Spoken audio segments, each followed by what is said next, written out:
Okay, good evening, good evening, good evening. Welcome to my page sa YouTube channel. Kini inyong lingkod si Pastor Armando S. Montero ay nagbabalik. O gato na sab nga ipadayon ng atong nabiyaan nga the main theme, the gospel of the kingdom. O niini nga gabi alas 11:59 na sa kagabion o sa laing lugar. Muton sang orasa. Mayong adlaw sa laing nasod. O shout out sa tanan nga mga kaberks o mga kabinanted pastors, kabinanted churches o nining gabi ato na sang hiusahan ang maong subject nga title, ang topic nini is godliness. Naunsa dining godliness higala igsoon, no? Now ang godliness usa kini ka batasan nga diin mo'y atong ikinabuhi sa matag karon og unya aron nga mahit nato ang two birds in one stone. Now dili sa pasahe sa Biblia atong lantawon kung nag-back up ba ang Bible sa maong gitawag nga pagkadiosnon, no? In 1 Timothy 4:8, for bodily exercise profiteth little, but godliness is profitable unto all things, having promise of the life that now is, and of that which is to come.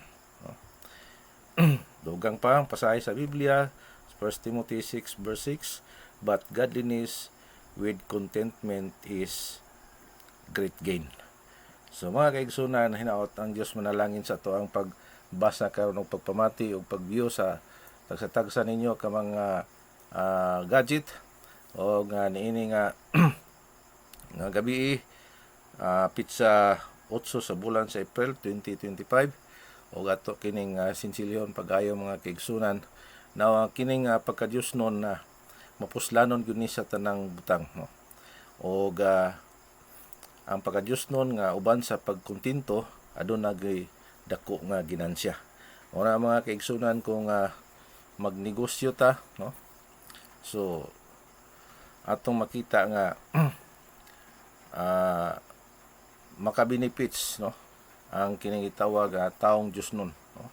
Kung kabalo ka magkinabuhing Diosnon, masaligan ka nini nga temporaryo nga mga bahandi, masaligan ka sa maong trabaho o sa diin nga naa ka sa tinuod nga iglesia nga nangalagad. So mao na nga masaligan na pud niya ka sa dinagko. Mao na nga itawag na sa English nga you hit two birds in one stone, no? One shot deal. So ang imuhang gihimo mao lang ang pagkinabuhi nga Diosnon, unya imo nang ma-enjoy ang maong gitawag nga matud pa ni godliness is our one stone to hit on this present life and the life to come.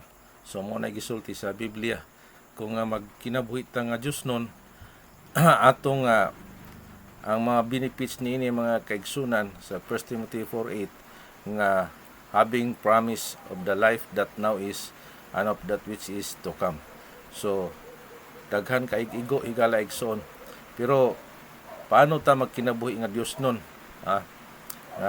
Naanad man kita sa kining gitawag nga tinawhanon o kining karnal o kining gitawag nga masalanon. Na mga kaigsunan ko diha sa Ginoo, unsa man ang sangkap sa pagkadiosnon? Mao kini ang sangkap sa pagkadiosnon, kinahanglan nga faithful ka sa gagmay mga butang aron nga masaligan pud ka sa mga dinagko o obedient ka sa maong sugyot sa Ginoo bilang magdiosnon, no?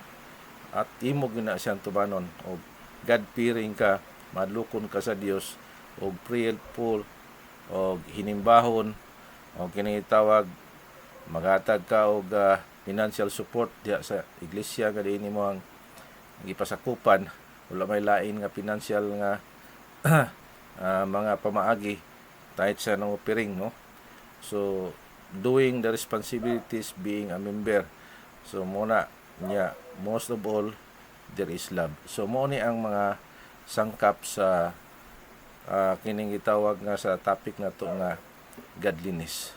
So igalaigso na jutay naman ni akong time sa pagkakaroon kay bago na ako ang kining gitawag nga FB page o YouTube channel na sa screen inyong makita o i-search lang niyo na sa inyong gadget o mo-appear na ang kamuong subject kanang gitawag nga godliness. So ang pagka-Dios nun higala igsoon duha ginaigo. Hinaot nga dili ta mapulan sa pagkinabuhing Dios nun, honest o sincero, dunay gugma o labaw sa tanan mga kaigsunan. Kung mointra man ta og ginansya mao na ni no.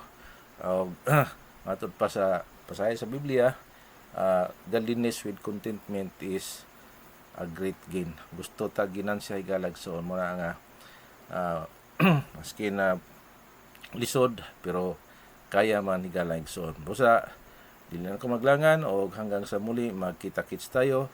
Don't forget to like and subscribe my YouTube channel o i-share usab mga kaigsunan aron nga makatabang po ka sa ingon ani lang nga bahinog.